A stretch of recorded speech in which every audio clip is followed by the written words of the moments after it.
எல்லாருக்கும் ஞாபகம் இருக்கும். சில மாதங்களுக்கு முன்பாக திரு அண்ணாமலை அவர்களுடைய ஒரு சின்ன ஆடியோ. அண்ணா, எனக்கு அர்ஜென்ட்டாக 2 திருக்குறள் வேணும்ண்ணா. ஞாபகம் இருக்கா? அந்த 2 திருக்குறள் இப்போ பார்சல் பண்ணலாம் அவருக்கு.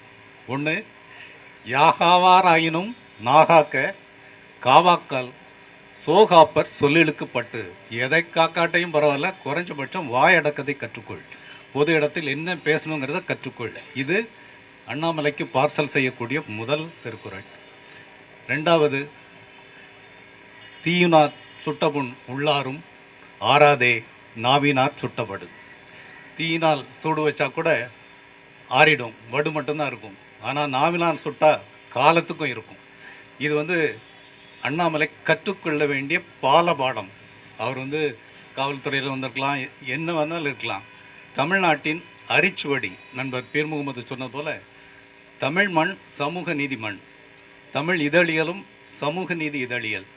பெரியார் முதல் அண்ணா முதல் காமராஜர் எல்லாரும் பண்படுத்திய ஒரு அருமையான மண். ஜீவா போன்ற மகத்தான தலைவர்கள். அவங்களுக்கெல்லாம் சமூக நீதி, சமத்துவம், மனிதர்களிடத்தில் ஒரு நேயம், இதை தாண்டி என்ன இருக்கும்? எல்லாருமே அந்த மாதிரி சிந்தனை கொண்டவர்கள். பட் இவர் ஒரு தவறான சிந்தனையின் பிரதிநிதி. அவர் ஒரு மனிதநேயமிக்க பத்திரிகையாளரிடம் கேவலமாக நடந்து கொள்வது முதல் முறை அல்ல, பல முறை நடந்திருக்கிறாரு. சுட்டி காட்டுறதா இருந்தால் உங்களுக்கு தெரியும். 100 ரூபாய், 2 ரூபாய், 200 ரூபாய், 1000, 2000 ஒரு முறை ஏலம் விட்டார். அப்போவே கடும் கண்டனங்கள் வந்தது. அப்பவும் திருத்திக்கல.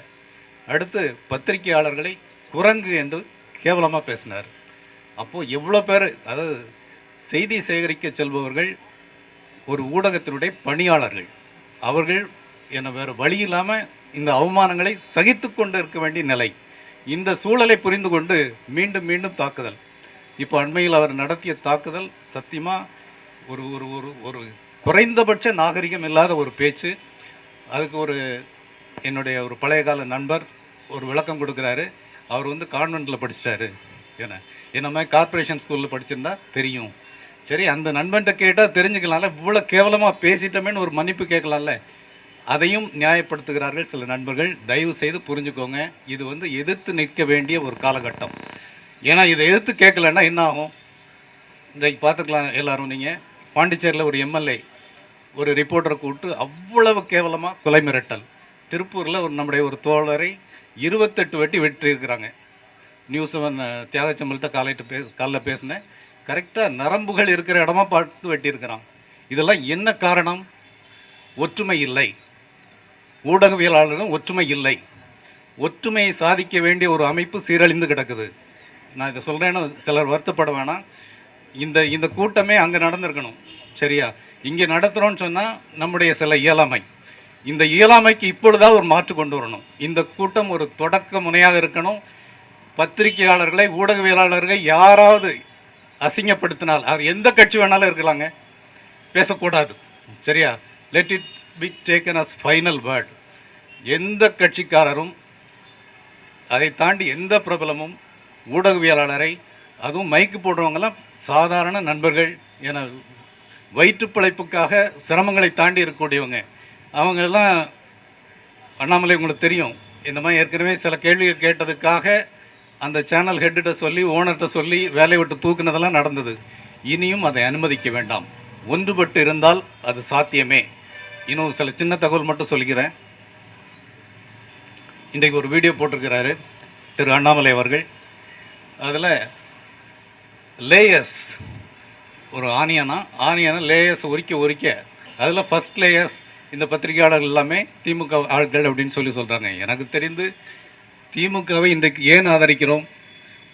நாட்டையே அச்சுறுத்துகிற ஒரு பாசிச பாம்பு, ஒரு சுனாமி மாதிரி வந்துட்டுருக்கு.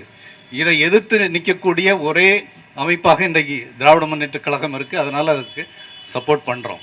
இதை மறைத்து விட்டு இவங்கெல்லாம் திமுகன்னு ஒரு முத்திரை குத்தி, அண்ணாமலையும் சரி அவருடைய புரோக்கர்களும் சரி அப்படி ஒரு முயற்சியில் இருக்கிறாங்க. தயவு செய்து சொல்கிறேன், அந்த லேயருங்கிற அந்த கதையை இன்னையோடு அவர் நிறுத்திடணும். ஏன்னா நம்முடைய லேயர், இங்கே இருக்கக்கூடிய எல்லாருடைய லேயர் ஒன்றுன்னா பிரித்து பாருங்கள். கடைசியில் என்ன இருக்கும்?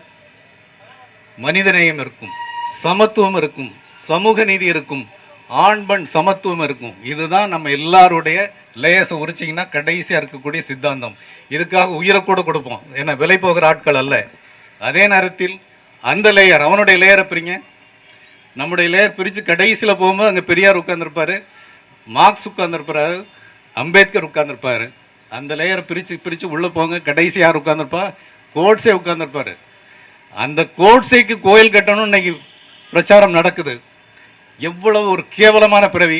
ஸோ அந்த லேயர் உரிப்பை இன்றைக்கு எல்லாரும் பிரபலமாக்குங்க. எல்லா ஊடகங்களையும் நீங்கள் பேசும்போது லேயர் லேயர் இருந்தால் பேசினார்னா ஆமாடா, ஏன்னா எங்களுடைய லேயர் உரிச்சிங்கன்னா கடைசியாக சமத்துவம் சமூக நீதி இருக்குது. உன்னுடைய லேயர் உரிச்சா கடைசியாக அங்கே கோட்ஸே உட்கார்ந்துருக்கிறான். ஏன்னா மதவெறி இருக்குது. இன்னைக்கு உங்களுக்கு தெரியும், ராமர் கோயிலை தொடர்ந்து வட இந்தியா முழுக்க பல இடங்களில் கலவரங்கள், நூற்றுக்கணக்கான வீடியோஸ் ட்விட்டரில் உலவிட்டு இருக்குது.